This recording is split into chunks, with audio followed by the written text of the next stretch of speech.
Je suis le serviteur Edouard Maxel. Je sers l'église de Dieu-en-Christ du côté de Nancy. Je voulais aussi saluer le Saint-Esprit qui œuvre parmi nous. Et aussi, je salue très fort le pasteur José pour son amour, pour sa patience, pour sa grâce aussi. Et je salue aussi le comité de l'église, et les dames, les jeunes, les enfants et toutes les personnes qui occupent une place dans ces sanctuaires. C'est pas toujours évident d'organiser ce genre de manifestations parce que ça fait appel à beaucoup de patience et beaucoup du temps. Mais Dieu nous donne à force quand même de réaliser ça. Merci à mon frère. Donc, je vais lire avec vous le passage qui m'a été donné dans Éphésiens chapitre 3, verset 14 et verset 19. C'est pourquoi je fléchis les genoux devant le Père, de qui toute la famille dans les cieux et sur la terre tire son nom, afin qu'il vous donne, selon la richesse de sa gloire, d'être puissamment fortifié par son esprit dans l'homme intérieur. Que le Christ habite dans vos cœurs par la foi et que vous soyez enracinés et fondés dans l'amour, pour être capable de comprendre avec tous les saints quelle est la largeur, la longueur, la profondeur et la hauteur. Et de connaître l'amour du Christ qui surpasse toute connaissance, en sorte que vous soyez remplis jusqu'à toute la plénitude de Dieu. Ce soir, nous avons pour discipline une thématique qui a été mûrement réfléchie et choisie par le pasteur du conseil avec le comité qui est donc c'est quelqu'un peut me rappeler le terme pour savoir si vous êtes là? Atteindre le plein potentiel en Jésus. Atteindre le potentiel en Jésus. Dans ce premier temps, il est coutume de définir le thème. Nous avons potentiel, et qui est un mot très très important dans le texte. Potentiel, ça veut dire quoi? Potentiel, c'est quelque chose qui existe déjà. C'est quelque chose qui existe en nous. D'accord? Qui existe en nous, c'est une puissance qui est en nous. Et le livre d'Éphèse a été écrit par l'apôtre Paul et dans les années 60 et 64. Dans ce passage, Paul met en relief les capacités dont nous possédons, les potentiels dont nous possédons, mais il revient à nous de faire des efforts pour que nos potentialités soient développées. Donc, on parle des capacités potentielles, on parle des ressources potentielles, et on vient de donner la définition d'un potentiel. C'est quelque chose qui existe en nous, mais il faut travailler. C'est comme une fleur. Une fleur, pour qu'elle puisse grandir, il faut l'arroser. D'accord? Donc, vous avez tous été créés à l'image de Dieu. C'est-à-dire, en vous créant, Dieu a mis quelque chose en vous. D'accord? Dieu a mis quelque chose en vous. Ça veut dire, personne ici n'a pas le droit de dire, je n'ai rien en moi. Donc, la potentielle, ça se développe. Et quand on développe sa potentialité, ça donne lieu à des réussites. Vous voyez? Donc, si vous voulez vraiment développer votre potentialité éducative, donc il faut apprendre.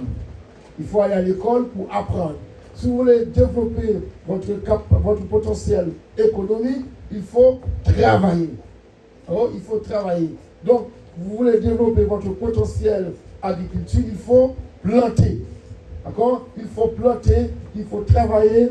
Et si vous voulez développer votre potentiel social, donc, il faut rentrer dans l'économie, dans la société. Donc, ici, nous avons tous le droit d'avoir des capacités, nous avons tous le droit d'avoir des potentialités. Maintenant, dans quel contexte Paul avait écrit ces textes?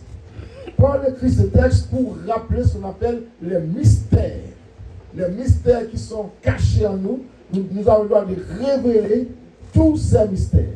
Et Paul aussi a écrit ce texte pour inciter le peuple d'Éphèse à prier afin de demander à Dieu la plénitude spirituelle de l'Église.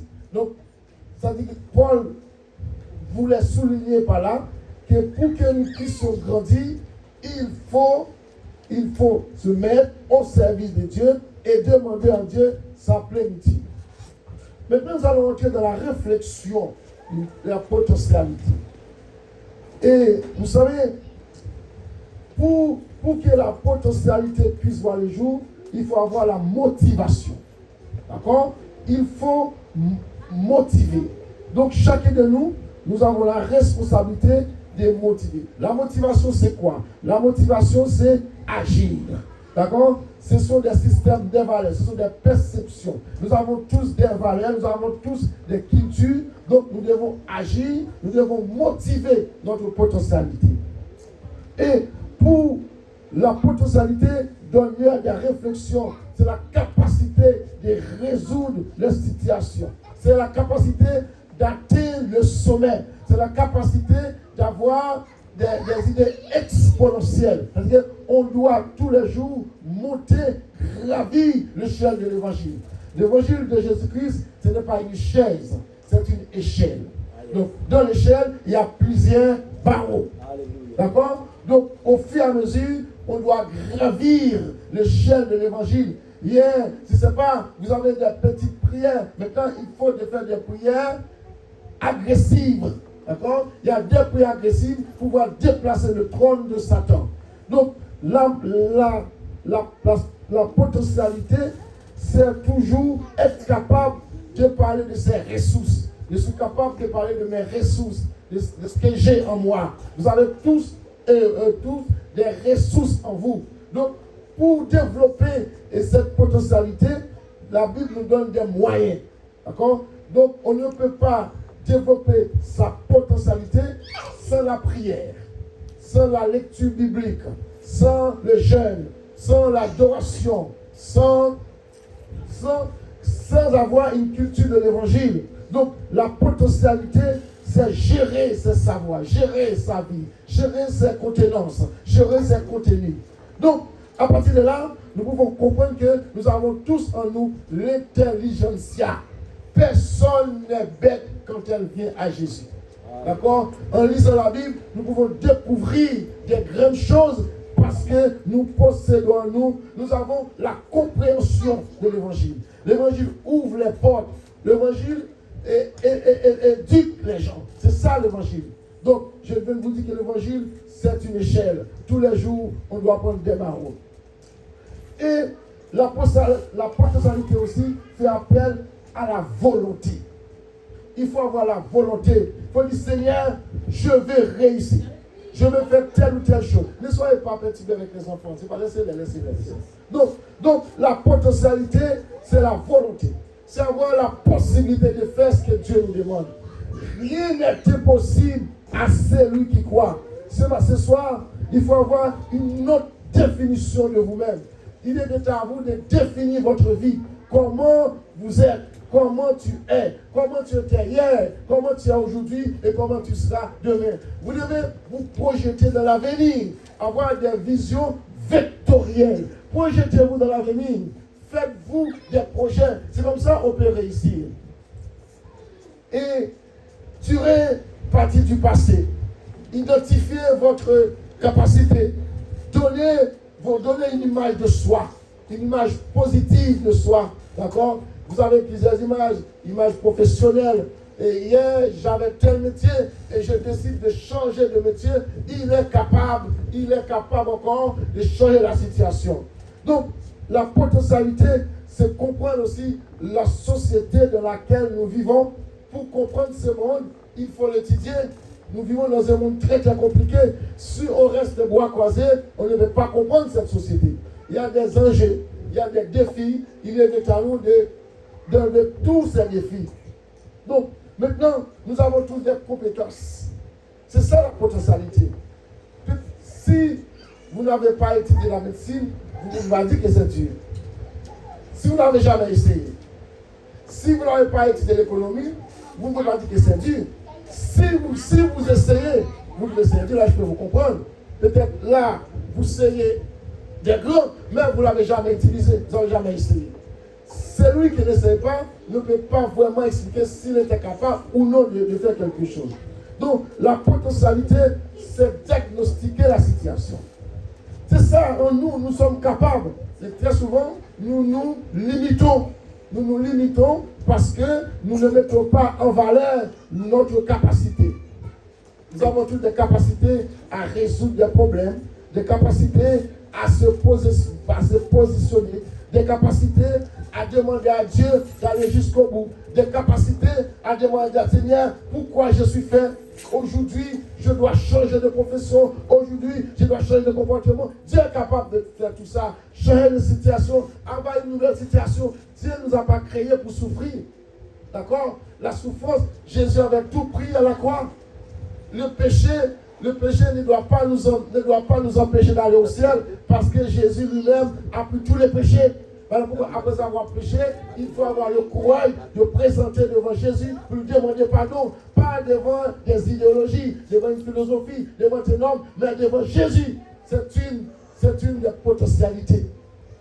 Demander à Jésus pardon. Nous devons pousser nos réflexions beaucoup plus loin. Nous devons gérer notre savoir-faire. Nous devons définir la volonté, ce que Jésus nous demande. Mais bien aimé, ce n'est pas aussi facile d'atteindre. Vous savez, les gens qui réussissent, ce sont les gens qui ont sacrifié leur vie.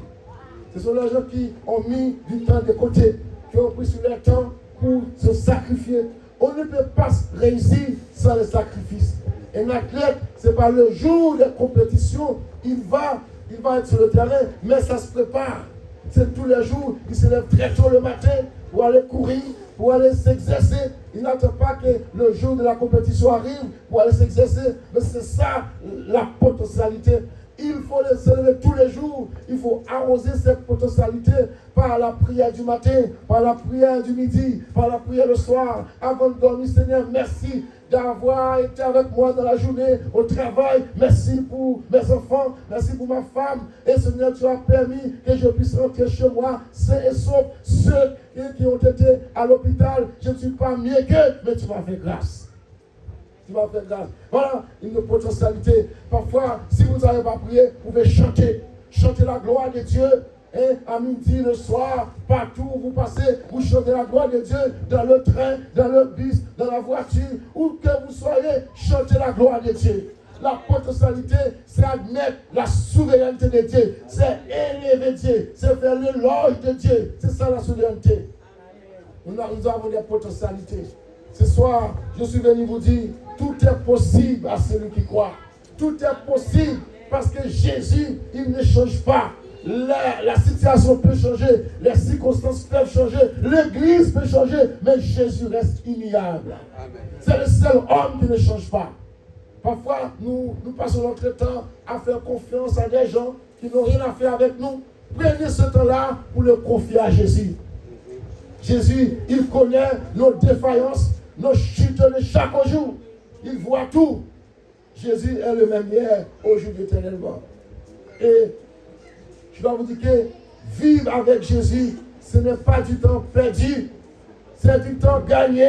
C'est comme l'approvisionnement. Quand on prie, on met la prière de côté. Il va arriver un moment où vous ne pourrez pas prier parce que vous serez malade. Vous savez, c'est comme quand vous avez des étagères chez vous, vous mettez les prières sur les étagères. Parce qu'à l'hôpital, vous ne pouvez pas prier. Il y a quelqu'un qui doit prier pour vous. Donc, la potentialité, c'est dire, Seigneur, je suis là. Je suis dans l'incertitude, mais je sais que tu as mis quelque chose en moi, un fait dévorant qui doit me faire comprendre que tu es là. Jésus est là ce soir. Nous sentons sa présence, bien que nous ne le voyons pas, mais à chaque fois que je vois Jésus. Quand je vois ma soeur, je vois Jésus. Quand je vois mon pasteur, je vois Jésus. C'est ça. Et si je n'aime pas mon pasteur, je ne peux pas prétendre que j'aime Jésus. La potentialité d'aimer. La potentialité d'accepter l'autre tel qu'il est. Ce n'est pas à nous de faire le jugement, et je n'en ai pas encore venu. La potentialité de faire grandir l'Église. La potentialité d'aider l'Église spirituellement, matériellement, et économiquement, et le savoir-faire. L'Église a besoin de comportement humain. L'Église a besoin de comportement financier. L'Église a besoin de comportement spirituel. Oui, nous avons la potentialité de faire grandir l'Église. Mais bien aimé, il faut comprendre que la potentialité donne toujours des résultats. Amen. Oui, les résultats sont probants. Quand on prie Dieu, il y a les résultats. D'ailleurs, notre vie ne peut pas être la même à ceux qui ne prient pas.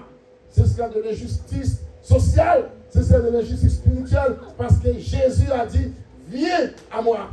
Quand je viens à Jésus, il doit me montrer comment changer les choses. Si je viens à Jésus, c'est parce qu'il est capable de changer la situation. Donc, ma vie ne peut pas être la même de quelqu'un qui ne prie pas. Si on passe du temps dans le jeûne, on passe du temps dans la prière, la semaine, ce soir, je sais qu'il y a des gens qui ont fait des sacrifices pour être là. Après une journée de dur labeur, c'est que vous avez pensé à venir ici, Dieu prend note. Amen. Dieu prend note. Dieu prend note. Donc, nous devons avoir la force que l'apôtre Paul avait pour écrire au peuple d'Éphèse, pour leur dire, écoutez, je vous écris dans un esprit d'amour. Paul n'était pas vraiment dans une situation bien confortable. Bien probablement, la Bible nous dit Paul était à Rome quand il a écrit cette lettre pour encourager le peuple d'Éphèse à chercher la présence de Dieu, à chercher ce qu'on appelle l'illumination de Dieu. Donc Paul dit, voilà, je vous écris parce que je dois vous faire comprendre que le salut doit être au plan. Donc, parce que vous êtes sauvés. Vous savez pourquoi vous êtes sauvés? Le jour que vous êtes venus à Jésus. Ce n'est pas le jour de votre mariage, ce n'est pas le jour de votre anniversaire, ce n'est pas le jour où vous avez été baptisé. Vous êtes sauvés le jour de votre conversion. Le jour de votre conversion. Donc, comme l'église d'Éphèse avait des problèmes, mais Paul a écrit à l'église d'Éphèse pour leur rappeler la notion d'unité. Donc, si vous voulez grandir, il faut être unis. C'est ça la potentialité. Dans l'Acte des Apôtres, lorsque Jésus devait monter et il avait laissé un message aux disciples, il dit, écoutez, je vais monter, mais je vais envoyer une consolation. Et pour recevoir cette consolation quel est l'esprit, il faut être ensemble. Donc, il faut être ensemble. Donc, si on est divisé, on ne peut pas construire. Même si nous portons la potentialité de construire, mais il faut qu'on soit ensemble. Pas quand je parle d'ensemble, ce n'est pas lui qui nous fait la force qui est l'emblème de chez nous. Encore, qu'il n'a jamais mis en application. Mais je parle de l'unité. L'unité de cœur. L'unité de cœur. Comme l'unité de cœur. Même si vous êtes deux ou trois, mais si vous êtes unis, l'Église peut voir de nouveaux jours. L'unité de cœur, je suis là. Donc, quand je suis dans l'unité, je m'intéresse à ce qui se passe. Qu'est-ce qui se passe à l'église? Est-ce que l'église marche bien? Est-ce que ce soit toujours le pasteur ou sa femme ou quelques membres du comité? Donc, je me soucie de ce qui se passe à l'église. Les affaires de l'église, ça me concerne. Ça me concerne parce que j'ai la potentialité en moi de développer l'église. Paul a dit, écoutez, maintenant, je fais appel à vous. Nous seulement dans votre richesse. La richesse d'esprit. Quand je parle de la richesse, Paul n'a pas parlé peuplement de la richesse économique. Il a parlé de la richesse intellectuelle. Amenez vos savoir-faire à l'église. Si vous voyez des erreurs, il ne faut pas critiquer l'église. Il faut rééditer parce que si on fait ça ensemble, ce serait bien. Mais le pasteur doit être ouvert aux critiques. Ce n'est pas pour déstabiliser l'œuvre de Dieu, mais pour faire avancer mieux l'œuvre de Dieu. C'est ça, ça s'appelle des critiques constructives. Des critiques constructives. Paul dit, écoute, maintenant je vous appelle à l'unité. Non seulement à l'unité, mais à le renouveau. Repenser les choses. revoir les choses autrement. Vous êtes une grande église. Vous n'êtes pas une petite église, vous êtes une grande église. C'est ça, comme ça, on peut construire. Donc, Paul dit là, rappelez-vous, vous avez reçu l'œuvre rédemptrice de Christ. L'œuvre rédemptrice, le rédempteur. Ça veut dire que nous étions perdus. Et Jésus-Christ est parti nous chercher très loin. C'est Jésus qui a fait de nous ce que nous sommes aujourd'hui. Ce ne sont pas les livres que nous lisons, ce ne sont pas les recherches que nous faisons, ce ne sont pas les amis que nous avons, ce n'est pas la belle maison que nous avons, mais nous avons été appelés à l'œuvre rédemptrice de Jésus. Jésus a payé cher pour que nous soyons là ce soir. Oui, nous avons un héritage spirituel. L'héritage spirituel, c'est ce que l'auteur a chanté. Quand le vol de la tempête vient assombrir au ciel bleu, au lieu de baisser la tête, et dans la dernière strophe, si tu perds dans le voyage, pense, il y a un héritage qui te réserve là-haut. Aujourd'hui, on peut tout perdre sur cette terre. On peut tout perdre, même les meilleurs amis. Mais l'héritage céleste sera toujours là. Sera toujours là. Et ce qui est important, la potentialité de savoir où nous allons après la mort. Ce n'est pas insuffisant de penser que sur cette terre, mais après la mort, où serions-nous? C'est ça, la potentialité de se projeter vers l'avenir. Christ ne change pas, mes chers amis. Nous servons un grand Dieu, un Dieu, le Dieu du cosmos, le Dieu de l'univers, le Dieu qui a tout créé. Tout a été fait avec les mains de Jésus. Satan n'a rien créé. Satan ne fait que profiter de l'œuvre rédemptrice de Jésus-Christ. Mais bien aimés, nous sommes des hommes à construire. Nous sommes des femmes à construire. Dieu a mis en nous la potentialité. Maintenant, comment atteindre la potentialité? Je viens de dire, c'est dans la prière. Dans la prière, on peut atteindre la potentialité. La prière des supplications, la prière d'intercession, la prière de délivrance. Il ne faut jamais cesser de prier. La Bible dit, Jésus pria sans cesse. Si Jésus qui était Jésus, qui était avec son Père, qui avait un résurrection de son Père, qui priait tous les jours, et nous, donc nous avons une multiple raison de prier plus que Jésus. Dans la prière d'intercession, prière de délivrance, et aussi pour atteindre la potentialité de Jésus, il faut lire la lecture de la Bible. Il faut louer, il faut adorer. Nous sommes venus pour adorer. Quand on adore, ça dit, on élève Jésus. On met Jésus à un niveau plus haut. Et on élève Jésus. Dit Jésus, quand on élève Jésus, on admet sa souveraineté, sa seigneurie de Jésus, sa seigneurie. Mais bien aimés, nous avons tous été conçus pour vivre une vie nouvelle. Mais Satan est venu, il voulait quand même contrecarrer Jésus. Mais heureusement, Jésus nous parle ce soir. Paul a dit, j'ai fait appel à vous dans les richesses de la grâce. La grâce, c'est une richesse. J'ai fait appel à vous dans cette lettre, la richesse de sa gloire. La gloire, c'est élever Jésus. Parfois, on élève des hommes, on élève des artistes, on élève des poètes, on élève des footballeurs, mais on n'élève pas Jésus. Et je vois des gens qui payent des prix colossaux pour aller voir un match de foot.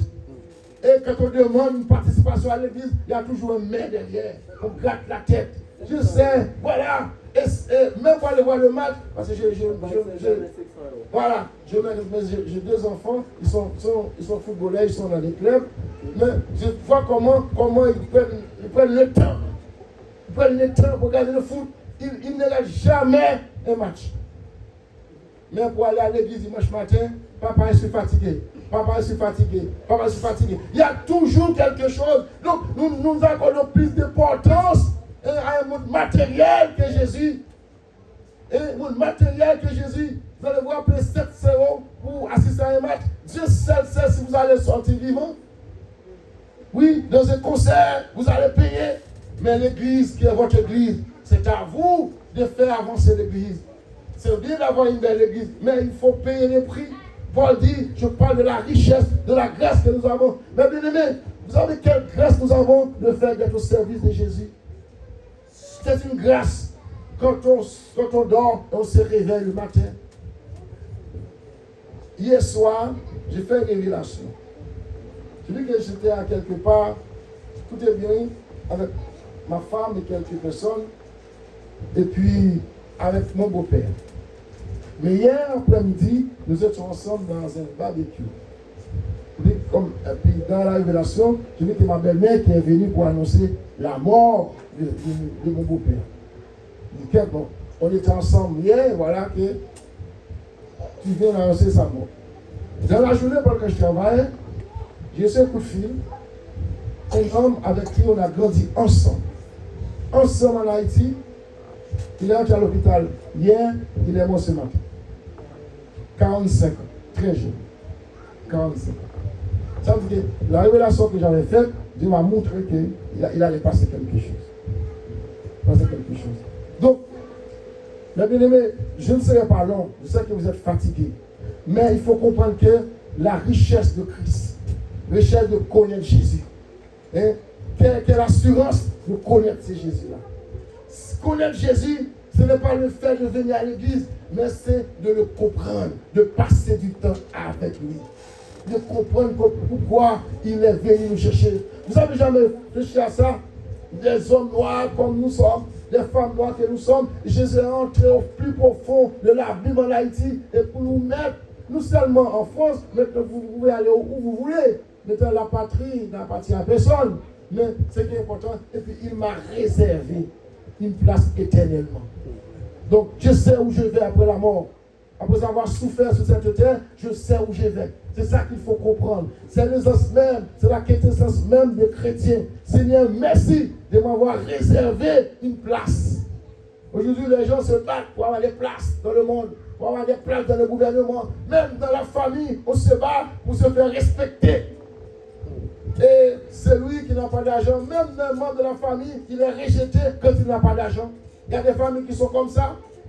Mais Jésus nous a fait une place. Quelle merveilleuse place. Quel merveilleux sauveur. Paul dit, je prie pour que vous compreniez la richesse du salut. Nous sommes sauvés. Quand nous marchons sur cette terre, nous sommes sauvés. C'est la potentialité du salut. C'est la potentialité pour ceux qui ont fait la théologie, la sotéologie, le fait d'être sauvés. Ce n'est pas nous qui avons mis cette potentialité en nous, mais c'est Jésus même. Nous sommes sauvés. Et le Saint-Esprit approuve que nous sommes sauvés. Mais vous n'êtes pas n'importe qui. Vous n'êtes pas n'importe qui. Vous devez comprendre qu'avec Jésus, il n'y a pas de hasard. Avec Jésus, c'est la volonté, c'est la motivation. Il faut se motiver. La prière ne peut pas tout faire. Je dois vous dire ça. Vous avez la potentialité au vous, mais la prière ne peut pas tout faire. Il faut accompagner la prière par des motivations. C'est comme si, par exemple, je cherche du travail. Mais tous les jours, Seigneur, je veux du travail. Mais je reste chez moi. Non, je cherche du travail, je m'élève pour aller à Pôle emploi. Mais si je reste couché chez moi, Seigneur, je cherche du travail. Non, il faut accompagner la prière par des motivations. Il y a des chrétiens qui pensent que Dieu va tout donner. Non, Dieu va envoyer quelqu'un sur ta route pour t'aider. Si tu restes dans ton lit, c'est là que je veux du travail. Je veux du travail. Même si tu as un doctorat, tu vas mourir sur ton lit. Lève-toi pour aller chercher du travail. C'est ça la motivation. Donc, la motivation, c'est aussi d'être capable de résoudre des problèmes, avoir la maturité. Il y a des gens qui n'ont aucune maturité. Et pour un oui, pour un non, ils quittent l'église. Au lieu de s'asseoir pour résoudre des problèmes, écoute, on m'a toujours dit en créole, ou quitter pour quoi, ou trouver sur ce quai. Pas bon l'église qui bon. Bon l'église là, c'est coton là. Attendez. Soit pour le problème là, ou pour le problème plus devant. Plus grande l'église là, c'est Jésus, c'est leur coton là. Et chaque matin, gardez dans le miroir et dit Seigneur, merci de m'avoir créé. Parce que le plus beau homme, plus bel homme que vous, c'est vous-même. Ne cherchez pas à vous déformer. C'est déformant. Plus beau garçon, c'est vous-même. Pas quitter l'église pour nous.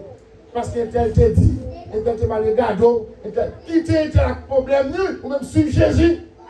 L'autre de maturité, ou le sixième sens. Ou le sixième sens.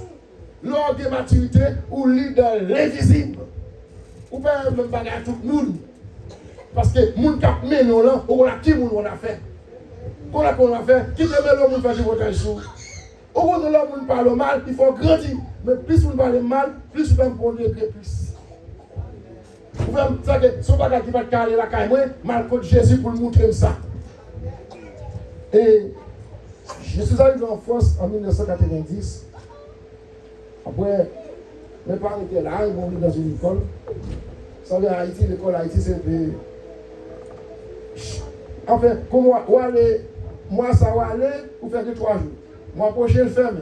Après les 3 mois, le faire 2-3 jours. Vous pas jamais bon cycle direct.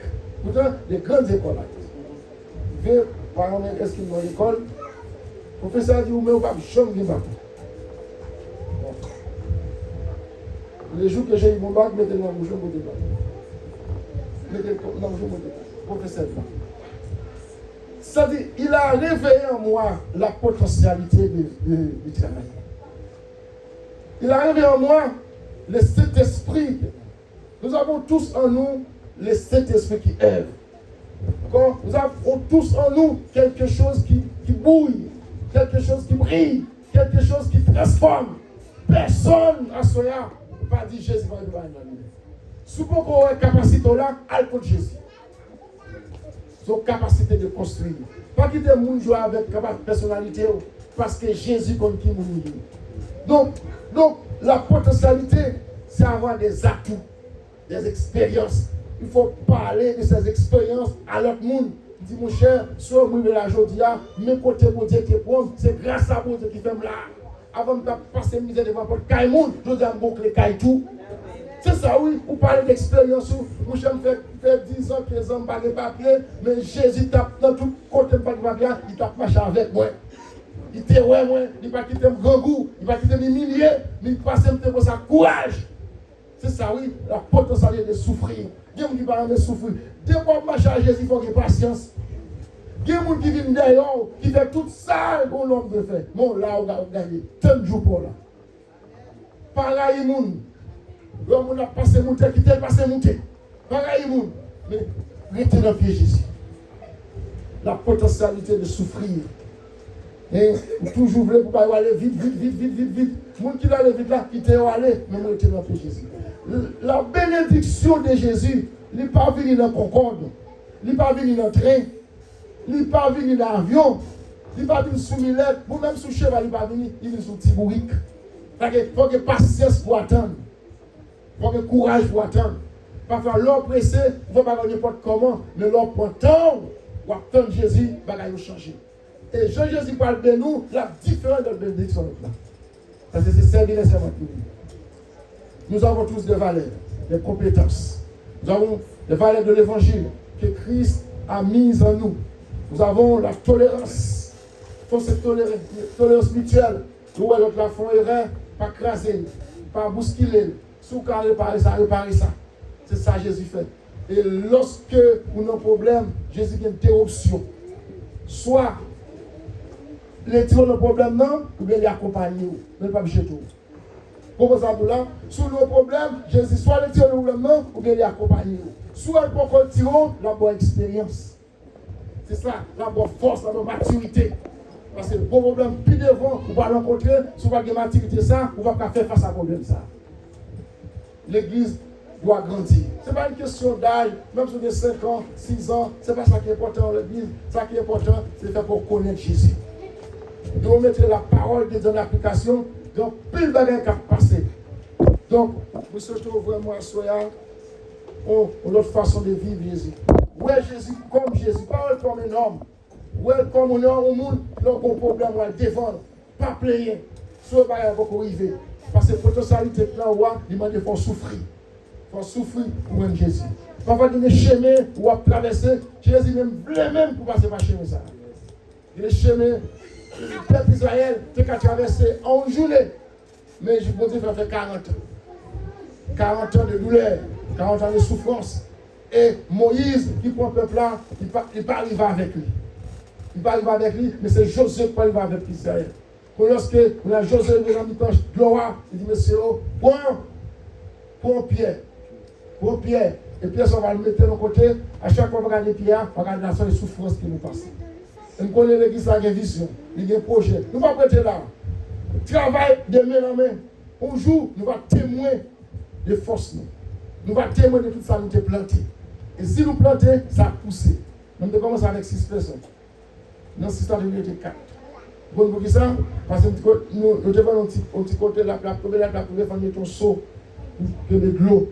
C'est-à-dire, nous passons pas à faire l'église, on va faire. Vas-y. Si vous êtes capable de plus soleil, vous ne pouvez pas faire l'église à l'autre côté, allez dans une grande église, pas une plus de personnes. Une grande église, on va le perdre dans la foule là. Où est là? C'est mon problème, parce que pique à pour le cas, oui. Parce que c'est à côté de mon qui là. Il y a perdu dans la foule, nous mettons mourir à côté de nous. Où est la foule? Il n'y a pas où la foule là.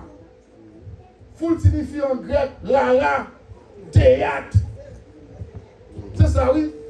Nous allons juste pour faire parler en pile pour dire nous, grande assemblée. Grande assemblée, c'est vous-même. C'est vous, grande assemblée. Vous n'avez pas l'église, vous n'avez pas salle là. C'est vous-même, oui. Nous parlons, même nous venons l'église pour gagner l'argent, non? Nous venons l'église pour suivre Jésus. Nous ne pas prêcher l'évangile. Pour l'évangile, comment va ça encore? Venez ma pour l'argent, venez ma pour corps. Non, venez pour suivre Jésus. Ou venez convertir pour suivre Jésus. Toi, suivre Jésus, et puis pour ton sanitaire, on va développer. Nous souhaitons une bonne soirée. Nous ne vais pas continuer de bon trop, parce que nous avons une fois nous rentrer. Nous souhaitons une bonne soirée, bonne fin de veille, et que vous garde nous. Nous à bientôt.